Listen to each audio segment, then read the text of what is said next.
पवार उद्धव ठाकरे ने मिलकर बीजेपी के हाथ से छीनी सत्ता। महाराष्ट्र बीजेपी को मिली करारी हार।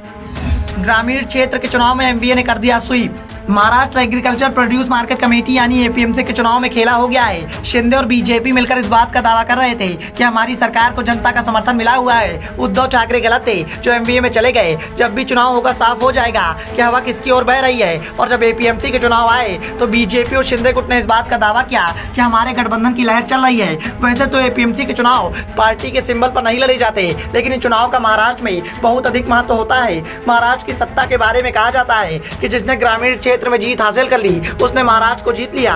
और ग्रामीण क्षेत्र की सत्ता का केंद्र एपीएमसी को माना जाता है। एपीएमसी महाराष्ट्र की राजनीति और आर्थिक ताकत का स्रोत है। ऐसे में हर दल की कोशिश एपीएमसी पर कब्जे की होती है। यहाँ तक कि एपीएमसी पर कब्जे को लेकर एमवीए के ऊपर गंभीर आरोप लगे थे कि शरद पवार ने बीजेपी के साथ गठबंधन कर लिया है। ये आरोप उन जिलों में ज्यादा लगे थे जहाँ कांग्रेस का दबदबा था, इसलिए कांग्रेस अध्यक्ष नाना पटोले ने इस पर तीखी प्रतिक्रिया दी थी। लेकिन एपीएमसी चुनाव के जो परिणाम निकलकर सामने आए हैं उसने पूरे एमवीए को खुश कर दिया है। तो एनडीए बैकफुट पर दिखाई दे रहा है। एनडीए के दिग्गज नेता अपने अपने क्षेत्र में पार्टी के समर्थित उम्मीदवारों को नहीं जिता पाए। एकनाथ शिंदे की सरकार में मंत्री दादा भूसे, संजय राठौर, तानाजी सावंत और बीजेपी के राधाकृष्णन विखे पाटिल, विजय कुमार गाविता, पंकज मुंडे समेत कई दिग्गजों को अपने चुनाव क्षेत्र में बड़ा झटका लगा है। अमरावती जिले के सांसद नवनीत राणा और उनके विधायक पति रवि राणा के गठबंधन का सुपड़ा भी साफ हो गया।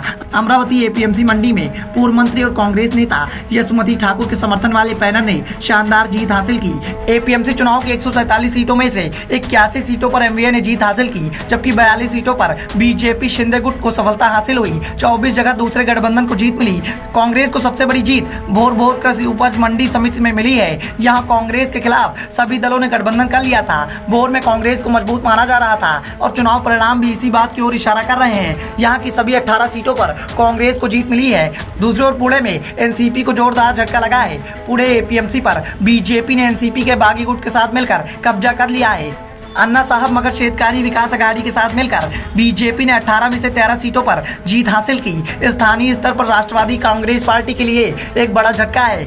एनसीपी के बागियों ने बीजेपी की मदद से पुणे में कृषि उत्पाद बाजार समिति पर एनसीपी प्रायोजित पैनल को हरा दिया। करीब 20 साल बाद पुणे मार्केट कमेटी का चुनाव हुआ, लिहाजा इस मार्केट कमेटी के रिजल्ट पर सभी का ध्यान गया। कई दिग्गजों की प्रतिष्ठा इस पर दांव पर लगी रही। इसी बीच शरद पवार के गढ़ बारामती में उनका जलवा बरकरार रहा। बारामती एपीएमसी में एनसीपी के सभी चारों उम्मीदवारों ने जीत हासिल कर ली। चुनाव नतीजों को लेकर एनसीपी नेता अजीत पवार ने कहा कि किसानों और कृषि समितियों ने एक अच्छा फैसला दिया है। वहीं अकोला एपीएमसी में 18 सीटों में से 11 पर एनसीपी समर्थित पैनल ने जीत हासिल की।